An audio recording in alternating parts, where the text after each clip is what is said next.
សួស្តីបងប្អូនទាំងអស់គ្នា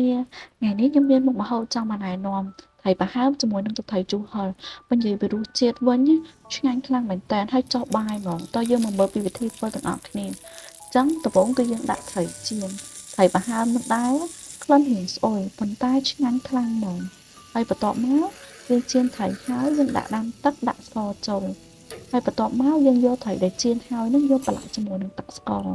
ហើយយើងមកលាយទឹកត្រីទាំងអស់គ្នាយើងមានទឹកត្រីស្ករត្នោតយើងកូរឲ្យសព្វគ្នាល្អអញ្ចឹងណាហើយយើងដាក់ខ្ទឹមសខ្ទឹមក្រហមហើយយើងដាក់ម្ទេសពីលើហ្នឹងទៅហើយបន្ទាប់មកយើងដាក់ប៊ីចេងបន្តិចទៅដើម្បីឲ្យរសជាតិវាកាន់តែឆ្ងាញ់កូរឲ្យសព្វច្រឡូចូលគ្នាអញ្ចឹងណា